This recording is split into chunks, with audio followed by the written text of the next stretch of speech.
We're here to fuck shit up. Yeah, when you look at my pick'em for the wild card weekend, yeah, not too good, not too good. You know what we need to do though? Let's recap it. Let's jump into the sports section. When it comes to tight ends, going deep in long balls, this guy knows his stuff. He has followers, and not just on Twitter. It's Sports with Duh. Wild card weekend was insane. Every single game. Now, there's one going to be played tonight between the Texans and the Steelers. Don't know how that one's going to go, but when you look back on all the other games, they were all close. Nothing was out of hand, and it was beautiful. It was beautiful football because as the games went on, you're like, this is anyone's game. It went down to the last minute, I want to say in every single game. So that's the way you want to see playoff football. And starting off with the Bears beating the Packers, it was a great game, and it was insane because they're going back and forth, and the Bears eventually run away with the victory. Love that.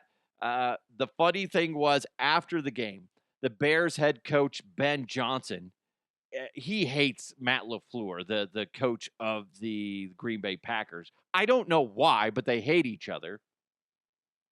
And the post-game handshake is so fucking bizarre. Ben Johnson runs up to him, and he's like super low, and he's like, it reaches out his hand, maybe a quarter of a second of handshake, and just runs off. It's so petty, but hilarious. I like it. I like it a lot. I don't know. And then post game, he's just like, fuck the Packers, which probably is going to be fuel for the Packers next season. And they're going to kick the living shit out of the Bears. So be ready. Be ready. Hopefully the Bears do something spectacular in this postseason in the playoffs, because, I mean, if not, get ready. The Packers are going to kick you right in the dick. The Panthers gave the Rams a scare. Great game. I did not expect the Panthers to give the Rams a run for their money, but they did. The Rams ended up winning, though. But holy crap, that the Bryce Young and the Panthers did very good. Very good. I thought that they would just be happy to be there and just get steamrolled by the Rams, but no, which makes me wonder, are the Rams a bit of a fraud? I don't know. Or are the Panthers something to be a team to be looking at for next season that might cause some problems in the NFC? Either way, great game. The 49ers beat the Eagles, and the best thing that happened with this game, not that the Eagles lost. It's this kid after the game talking with a reporter about how the Eagles essentially fucked him over. Yes, this was a huge letdown. This was my Christmas present, and I got a loss. Oh, no. You probably would have rather had Cole, huh? Yeah, probably. I'm feeling two of two things. A, I want A.J. Brown packing his bags, and I want him somewhere else that is not here. I love you, A.J., but, like, you can't make those drops in that game. And I also want Kevin Patullo flipping burgers at, like, the local McDonald's or something. I don't care. Why do you say that? Whenever he's an offensive coordinator, it's like he's flipping burgers. One side, he's cooking. One half, he's cooking. And the other half is completely raw. It's so great. So great. First of all, the kid's like probably 12 or 13. And he's talking like he's, in his 30s. He's seen some shit. That's what he sounds like. He's an Eagles fan. I bet his dad's a real piece of shit. No, I'm kidding. Oh, my God. I can't believe I said that. No, I bet his dad's like saying the same thing, and he's just regurgitating half the shit that his dad says. His dad's probably off camera just laughing his fucking ass off. But wow, that's great. That kid's going viral. That kid's going to end up being on some news station. Be like, so little one, you went pretty viral with your little rant about flipping burgers at McDonald's. Here's a gift card. Blah, blah, blah. Shut up. Christ. It's cool. The kid was very well spoken. I liked it. It was pretty neat. Good for him. But yeah, congratulations to the 49ers on beating the Eagles. I like it because Christian McCaffrey, he will always have a place in my heart being a Colorado kid, and obviously his dad being Ed McCaffrey, a Denver Broncos legend. So yeah, I do have a soft spot in my heart for the 49ers, plus Kyle Shanahan being the son of Mike Shanahan, again, a legend when it comes to the Denver Broncos. So that was pretty cool. The Chargers, man, I guess if there was one game that got kind of lopsided, that would be the Chargers losing to the Patriots. The Chargers, they just, I was kind of hoping near the end they'd make a run for it, and then because they seemed really banged up, and I'm like, that would be great for next week for the Broncos to play an even more banged up team. But no, the Patriots ran away with the victory on that one. So congratulations to the Patriots. And the Bills beat the Jaguars. I wasn't expecting that one.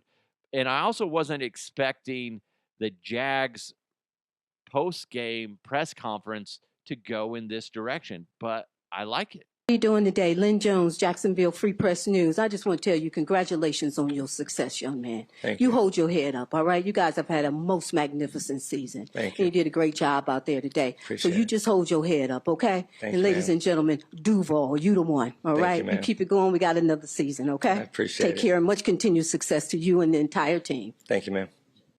I thought that was really cool. That was so cool. And that's a reporter talking to Jags head coach, Liam Coen. And I agree. As much as I didn't want the Broncos to play the Jaguars, I think the Jaguars have a really special team. And if they would have got past the Bills, there's a really good chance they got past the Broncos. I know, blasphemy. But they did a good job of manufacturing hate towards the Broncos. And that's something that is off the table, so there's no added fuel. Same thing with the Chargers. I'm glad the Chargers lost. I thought that they would have put up more of a fight. Holy crap. But the Chargers lost. That's a good thing, because the way I was looking at it is they also have some fuel, some added hatred towards the Broncos being a division rival, and that's going to make it a much more intense battle. So thankfully, the Broncos don't have to play either of those teams. I think if I were to look at which of those two teams would have been worse, it would have been the Jaguars. But yeah, like I said, the Bills beat the Jags. Before we get more into the Bills, I'm going to tell you how my picks. This is why I say don't go with what I say. Okay. I told you, I was like, don't spend your money. Don't bet money on what I say. Because my picks versus what happened, I had the Rams over the Panthers. Okay, that checks out. That worked, although it was pretty damn close. Bears over the Packers. Well, how about that? I got 2. And then after that, it went right down the pooper. I had the Jags beating the Bills. That was wrong. I had the Eagles over the Niners. Hey, that was wrong. I had the Chargers over the Patriots. Again, that was wrong. For tonight's game, I have the Steelers over the 49ers. If that turns out in my favor, I went 50-50. I guess I got 50% right. But I don't know. I don't know how it's going to go. I said Steelers over the 49ers. It's Steelers over the Texans.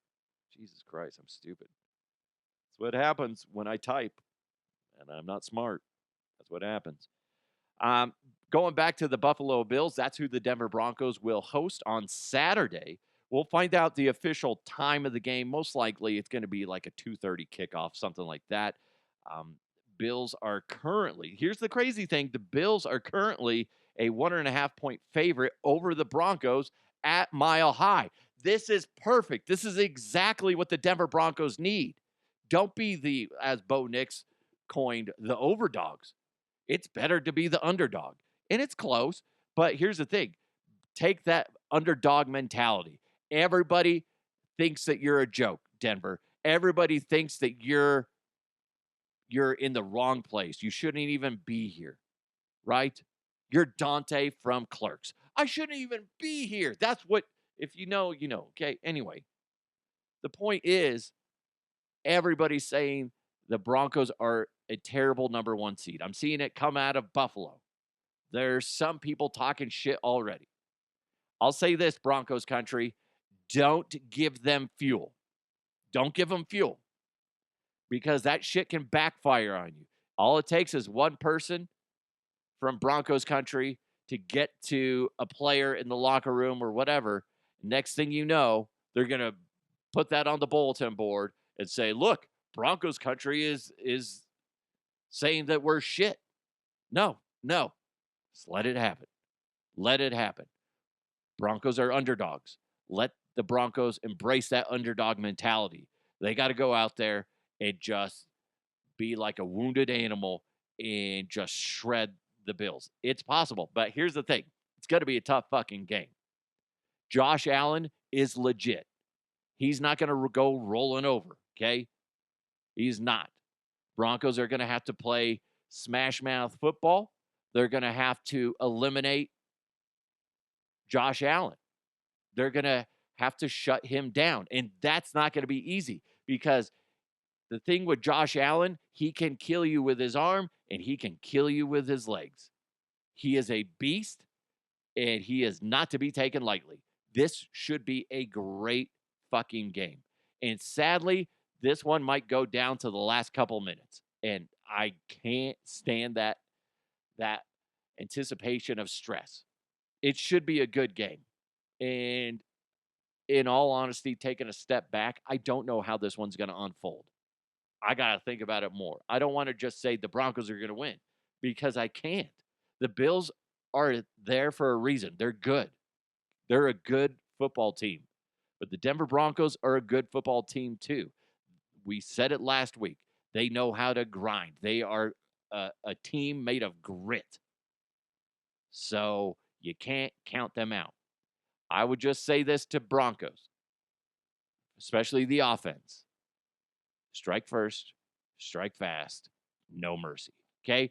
Take the Karate Kid bad guys mentality. Okay? Cobra Kai, right? Take that mentality. No surrender. Come on. Go out there and prove that you need to be there. Prove that everybody out there that is saying that you are trash, that they are wrong. That's all I can say. But man, the fact that the Broncos are underdogs, they have to run with that. They have to use that as fuel. The disrespect coming from the nation, not necessarily the Bills, it's from the nation. Saying that the Broncos, you can't even beat the Bills at home. Come on now. Shame on you, Broncos. Blah, blah, blah. All right?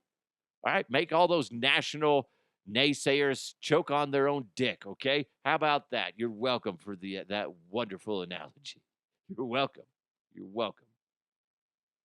By the way, everybody hates Tony Romo, and I'm going to play you some clips of exactly why. This is Tony Romo from the Bills-Jaguars game. Torrance just carries Josh like his baby, just pushing him, being like, "You're not touching my baby." How did you know? He is. What is that last? He's like, he might be drunk. He might. Or it would have been funny if Jim Nantz just looked over at him and he's like, Are you high? what the hell, Tony? Let's listen to those again. That's from one game. And I bet there's 100 more clips that didn't get cut and posted on the internet. I just grabbed what other people had posted. Torrance just carries Josh like his baby, just pushing him, being like, "You're not touching my baby." How did you know? He is. What the hell? He sounds like he's either high or he's just like, fuck it, man. Budweiser's for everybody. This is a great game. Hey. Is he pulling a Harry Carey? Is that what is happening with Tony Romo? He's like, I don't know, Jim. Ooh, oh, boy, a big boob. I don't know if you know this, but if you tried to touch the sun, you're going to burn your eyeballs off. Anyway, hey, who wants a Budweiser? Hey, Jaguars, what the fuck, man? Just blew an opportunity. Hey, Bills win. I'm Tony Romo. What the hell? Jeez, Tony. What is going on? So bizarre. And everybody's just like, he's done. They need to fire him. Well, guess what? He's in the middle of a 10-year contract, $100 million contract with CBS that got signed 6 years ago in 2020. They're not running away from him. And here's the other thing you guys need to understand. When people hate broadcasters, there's a thing called hate watching. People do it. God damn Tony Romo and his stupid analogies and blah, blah, blah. He says some wicked shit. Is he high? What the hell? Did he just climax right next to Jim Nance? What's going on? Right? People hate watch. And I guarantee you the ratings aren't dropping because of Tony Romo. If anything, they're probably going up. And there's a good chance he'll be calling the Bills-Broncos game. I'm fine with it. That being said, I still question, what in the hell's going on with Tony Romo? It's so bizarre. Makes no sense. It's like, especially this first clip, it's like it does sound like he needs a new pair of pants.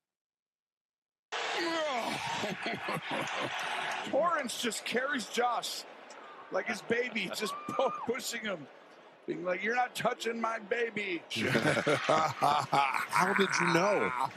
How did you know? What the hell, Tony?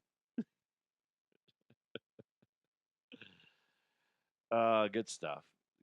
By the way, did you see John Harbaugh was fired over the phone by the Ravens owner? That's a little shitty. The Ravens, you got enough money where you can at least either go to him or have him come to you. Get in a car, pay for him to drive over there, and then you fire him face to face.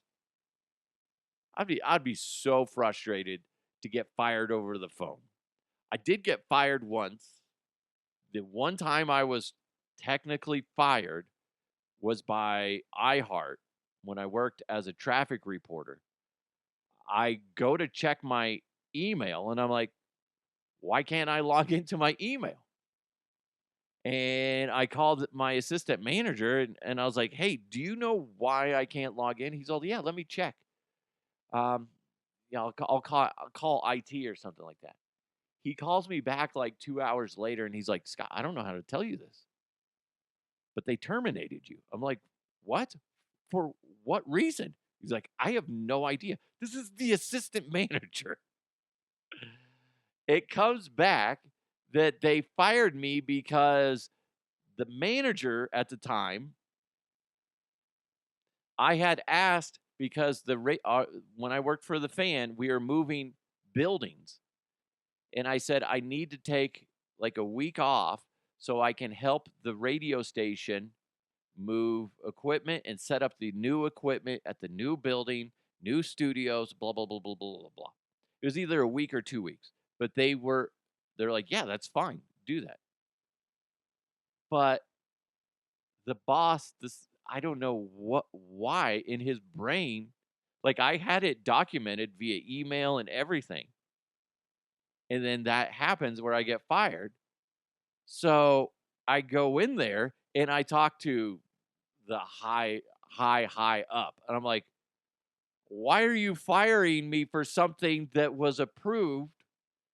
And it's also with one of your partners because they were, they supplied the traffic reports for the radio station as well as other radio stations. So I'm like, why would you fire me for this? This was approved by management. They're like, oh my God. They're like, we are so sorry. No, this is not what was relayed to us. Oh my God.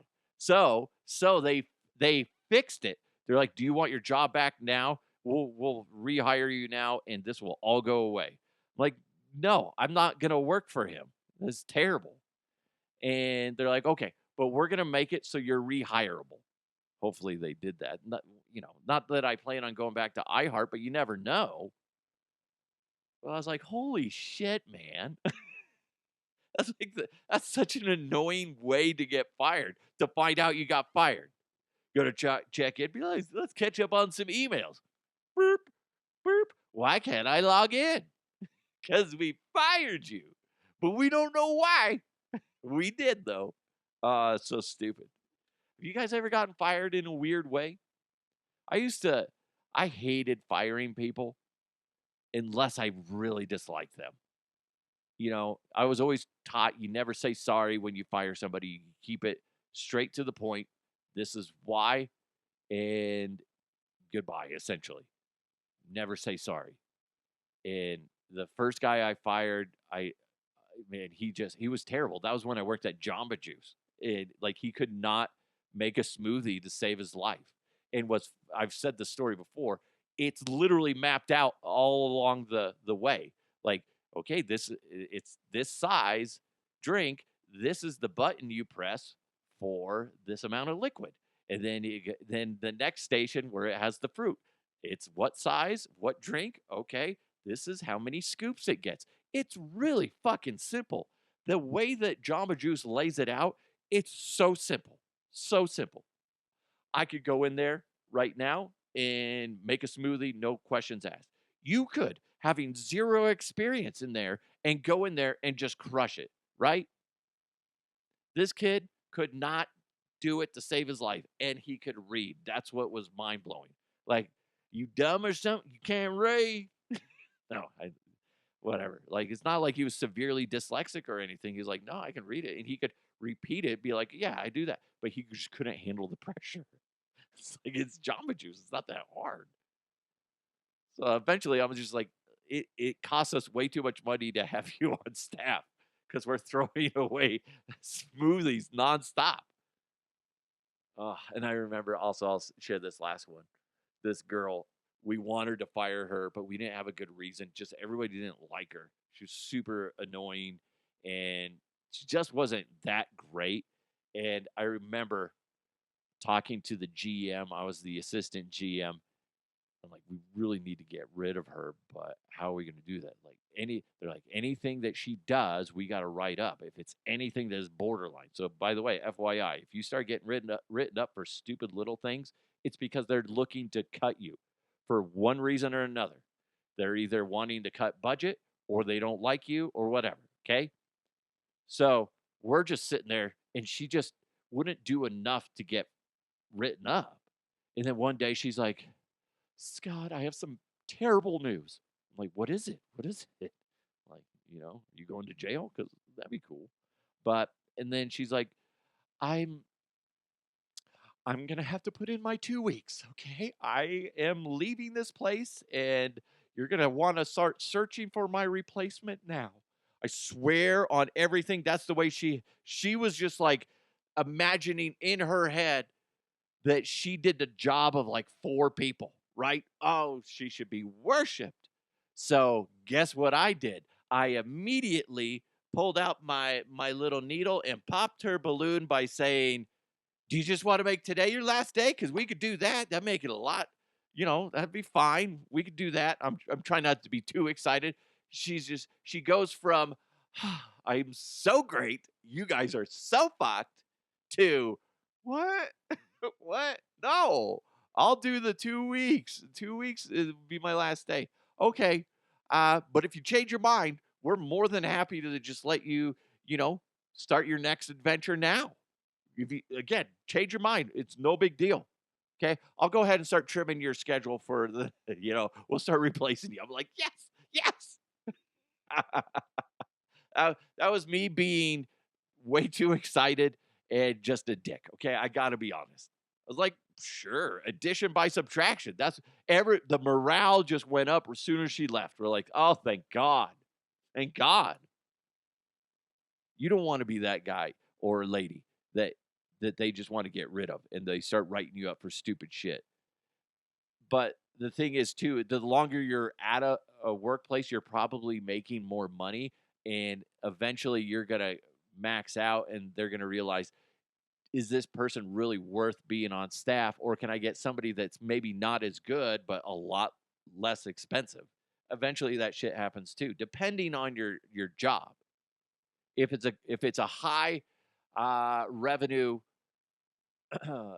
company, then they can justify paying their people more. But if it's not so much, that's the type of stuff that's going to happen in that type of environment. If you're making too much money, eventually they're going to have to start looking at the people that, when they want to trim budget, you're in the danger zone.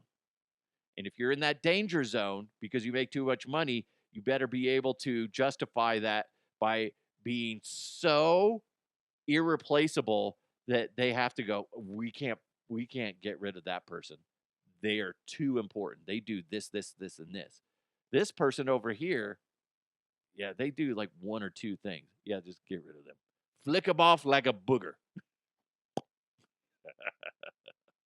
Anyway, John Harbaugh. I went from talking John Harbaugh to flicking boogers. Oh, you're welcome. You're welcome. Anyway, guys, thank you so much. I thought it was a great weekend in the NFL. I love that. That was good football. To the point where my entire family, we're watching most of the games together. Now, I watched all of them, but my daughter was interested, my son, my wife. It was fun. It was exciting.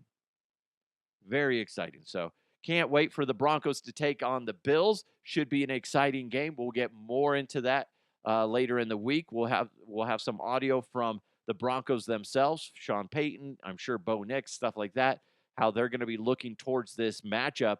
And let's be honest, this is it. Do or die. Like I've been saying, Bo Nix, it's time to prove your worth. Because Josh Allen is trying to prove his worth. So you gotta whip yours out and slap him in the face with it. You're welcome. You're welcome. Anyway, thank you guys so much for joining the sports. What do I call this? Jesus Christ! I am sorry. The sports section. You're welcome. Flawless. You're welcome. I am a professional. I am a professional. Thanks for supporting the show. Really do appreciate it. Make sure you subscribe. Big thanks to Roof Goat USA. Check them out at roofgoatusa.com. You guys are amazing. Have a wonderful day. Let's continue to move forward. I'll talk to you next time.